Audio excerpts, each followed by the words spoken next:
بسم اللہ الرحمن الرحیم۔ السلام علیکم ورحمۃ اللہ وبرکاتہ۔ حقیقت تو یہ ہے کہ تم جلد ملنے والی دنیا سے محبت کرتے ہو اور آخرت کو چھوڑ دیتے ہو۔ جو دوسروں کو عزت دیتا ہے اصل میں وہ خود عزت دار ہوتا ہے، کیونکہ انسان دوسروں کو وہی کچھ دیتا ہے جو اس کے پاس ہوتا ہے۔ شاعر مشرق ڈاکٹر علامہ اقبال رحمۃ اللہ علیہ۔ جھوٹ بول کر بھروسہ توڑنے والوں سے بہتر ہے سچ بول کر رشتہ توڑ دیا جائے۔ رشتہ پھر جڑ جائے گا، بھروسہ کبھی نہیں جڑتا۔ مجھے قدرت کے ایک عمل سے بہت پیار ہے، مکافات عمل۔ سکون سا آ جاتا ہے یہ لفظ سن کر کہ جو جیسا کرے گا وہ ویسا بھرے گا۔ میں اپنا ہر غم اللہ کو بتاتا ہوں، کیونکہ میرے غموں کا علاج صرف میرے اللہ کے پاس ہے۔ قرآن پاک کی خوبصورتی یہ ہے کہ آپ اس کے پیغام کو بدل نہیں سکتے، ہاں مگر وہ آپ کو بدل سکتا ہے۔ بے شک کائنات میں کوئی اتنی شدت سے کسی کا انتظار نہیں کرتا جتنا اللہ اپنے بندوں کی توبہ کا کرتا ہے۔ جب وضو کرنا مشکل لگ رہا ہو تو یہ سوچا کریں کہ گناہ دھونے جا رہا ہوں۔ اللہ تعالیٰ کی رحمت کی پہلی نشانی یہ ہے کہ انسان کو اپنے عیب نظر آنا شروع ہو جاتے ہیں۔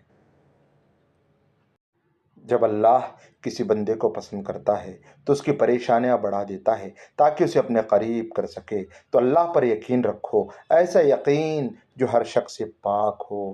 رب سے جب بھی مانگو رب کو ہی مانگو، رب تمہارا ہوگا تو سب تمہارا ہوگا۔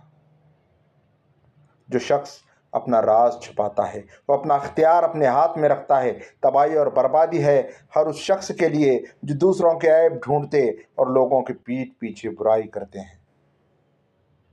جو شخص پابندی سے استغفار کرتا رہے گا اللہ تعالیٰ اس کے لیے ہر تنگی سے نکلنے کا راستہ بناتا ہے۔ تم جنت نہ مانگو بلکہ تم دنیا میں ایسے کام کرو کہ جنت تم کو مانگے۔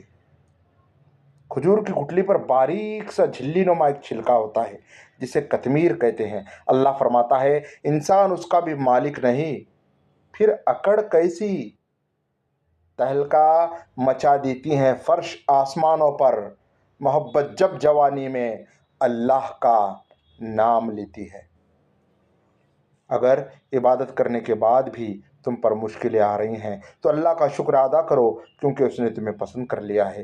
تمام تعریفیں اس ذات کے لیے ہیں کہ وہ جسے توڑے اسے کوئی جوڑ نہیں سکتا، اور جسے وہ جوڑے اسے سارے توڑنے والے مل کر بھی توڑ نہیں سکتے۔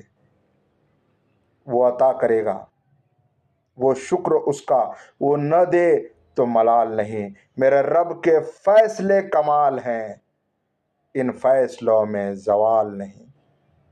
ایک وقت آتا ہے کہ نہ کوئی اچھا لگتا ہے، نہ برا، نہ صحیح اور نہ غلط، کیونکہ وہ دل سے اتر چکا ہوتا ہے۔ تو پھر اس سے نہ ہی نفرت ہوتی ہے اور نہ ہی محبت رہتی ہے۔ چھوٹے چھوٹے گناہوں سے بچو کہ چھوٹے گناہ ہی بڑے گناہ کی طرف بلاتے ہیں۔ جس دن تمہیں قرآن سمجھ میں آ گیا اس دن تمہارا نہ کوئی مسلک ہوگا اور نہ کوئی فرقہ۔ اسلام نے عورت کو قید نہیں کیا بلکہ ہوس پرستوں کی نظروں سے محفوظ کیا ہے۔ لوگوں سے ڈرنا چھوڑ دو کہ عزت اللہ دینا ہے، لوگ نہیں۔ اللہ جب کسی کی مدد کرنا چاہتا ہے تو لامعلوم سے ایسے سبب بنا دیتا ہے کہ نہ ہونا بھی ہو جاتا ہے۔ محبت جب اللہ سے ہو جاتی ہے تو ملاقات کی تڑپ فجر سے شروع ہو جاتی ہے اور تہجد پر ختم ہوتی ہے۔ سچی توبہ کرنے والے کا ایک آنسو دوزخ کی آگ بجھانے کی طاقت رکھتا ہے۔ وہ روح کبھی نہیں مر جاتی جس کی پیاس قرآن پاک کی تلاوت سے بجھتی ہو۔ اللہ سے اللہ کے وہی بندے ڈرتے ہیں جو اس کی عظمت کا علم رکھتے ہیں۔ آزمائش اللہ اذیت دینے کے لیے نہیں ڈالتا بلکہ کچھ سکھانے کے لیے ڈالتا ہے۔ جتنی جلدی سیکھ جاؤ گے اتنی ہی جلدی وہ دور ہو جائے گی انشاءاللہ۔ صرف انسانوں سے حوصلہ افزائی کی امید رکھو گے تو ضرور مایوس ہو جاؤ گے، اور جو لوگ محنت اپنے اللہ سے اجر پانے کے لیے کرتے ہیں وہ کبھی مایوسی کا سامنا نہیں کرتے۔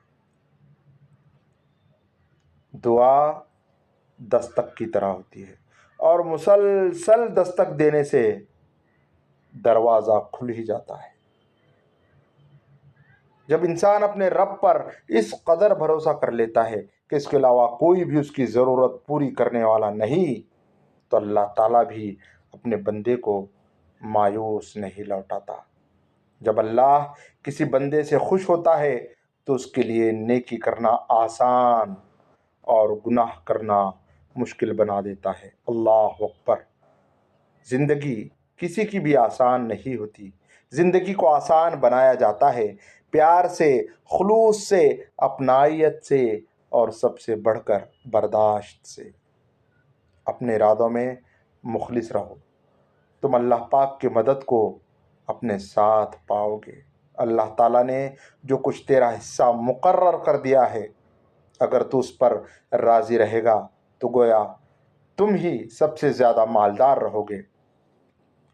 مقدر اتنی بار بدلتا ہے جتنی بار بندہ اللہ سے رجوع کرتا ہے۔ قبولیت کا پہلا قدم کامل یقین ہے۔ ہمیں سب سے زیادہ تکلیف اس وقت ہوتی ہے جب اللہ ہمیں کسی کا اصل رنگ دکھاتا ہے اور ہم بار بار حقیقت کو ماننے سے انکار کرتے ہیں۔ نیت کتنی بھی اچھی ہو، دنیا تمہیں تمہارے دکھاوے سے جانتی ہے، اور دکھاوا کتنا بھی اچھا ہو، اللہ تم کو تمہاری نیت سے جانتا ہے۔ اللہ حافظ۔ دعاؤں میں یاد رکھنا۔